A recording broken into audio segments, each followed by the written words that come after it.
We've partnered with iHeartMedia to raise money for the Children's Hospital of Georgia. And right now we are going to bring in your Zayna Halliburton, who's out there this morning, as she is every year, supporting this great cause. So Zayna, how's it going out there? What's it looking like so far? Hey, Nick. It's going well, and the energy is great. I love this every year. It's one of my favorite things that I get to do each year. I think this is my 4th year being at the Children's Hospital of Georgia, but for people that have followed Radiothon in the past, it's looking different this year. We're actually in the Children's Hospital, but we're in a conference room. And if you're familiar with the hospital, that's because the lobby is currently closed because of renovations, which is much needed. I spoke with the president here of WellStar just this week, and he told me there has not been renovations to the Children's Hospital since 1998 to that lobby, and that's actually when the hospital opened. So big things, big changes coming for the hospital. Now, as far as Radiothon goes, it's simple, okay? This is their largest fundraiser of the year. They are looking to raise money so that they can help every child, every family that comes into this hospital. And it seems like the bells are ringing, so a lot of you at home are becoming miracle makers. You have plenty of time to call and make that donation. We're going to be out here until 7 o'clock today, but this Radiothon lasts until Saturday at 1 o'clock. And so, let's talk about some of the faces and some of the families that you're helping, because we know that no child, no family is turned away. Right behind me, we actually have a family that we're going to speak with today. Hey guys, this is Scott and Laura Waddell. They've actually live in the area, so this was really a great thing when your little one, Webb, had to come here, who is now 3.5. So just share a little bit about your story and what Webb had to go through. You can go. Oh, okay. So Webb was diagnosed with a cancerous brain tumor at 7 months old. We didn't really know what was the cause of his feeding difficulties early on. He came here to the Children's Hospital earlier with failure to thrive, and then it wasn't until 7 months old that we knew that he had a brain tumor through the MRI that they did here. And so at that point, we had an emergency brain surgery. We lived in the pediatric ICU for 2 months, and then we started a 14-month journey of chemotherapy after that. And you actually mentioned to me that Webb's first Halloween was spent here at the hospital. We know that no kid wants to spend a holiday here, but the Children's Hospital does a great job in making it feel like they're at home. Is that right? Yeah, if I remember correctly, they dressed him up as, I think, Superman. And they did kind of a trick-or-treat, and all the doctors and nurses and hospital staff came around to our room and got to see Webb, and it was definitely a bright spot for us at a time when we were kind of confined to a hospital room, really not knowing what was going on. And Webb actually did have to undergo brain surgery.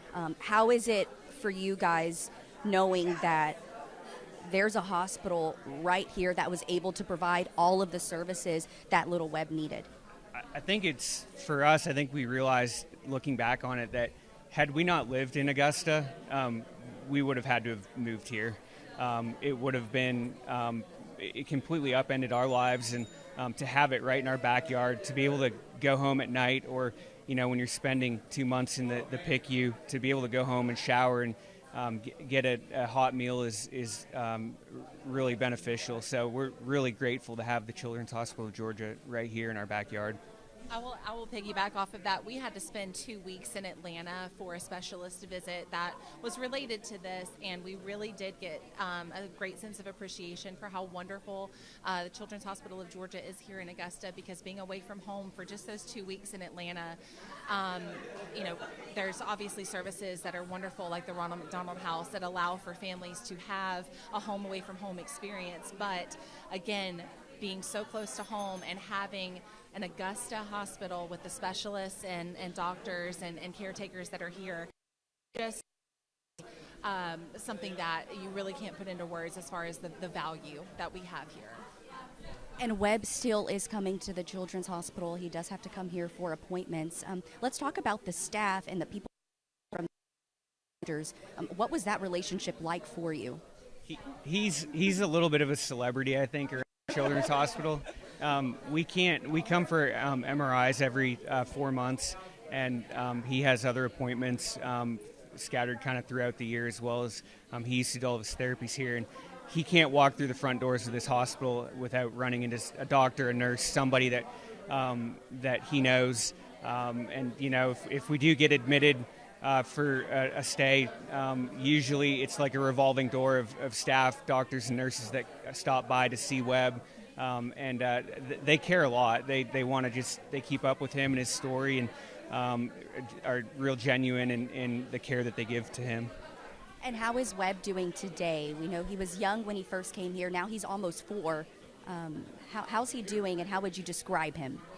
Webb's doing amazing. Webb's doing absolutely wonderful.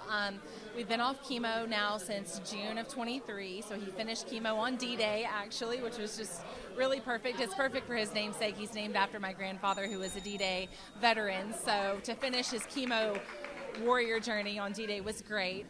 He has routine visits here with Hemonc, so the hematology oncology clinic. He sees his neurosurgeon, he sees neurology, he sees his endocrinologist very regularly.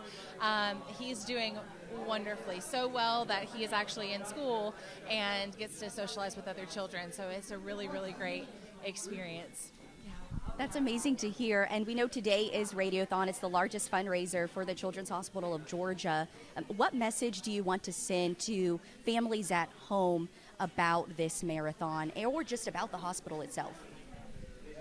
I think it's just the value of having the Children's Hospital of Georgia in your backyard, and you never know when you're going to need it.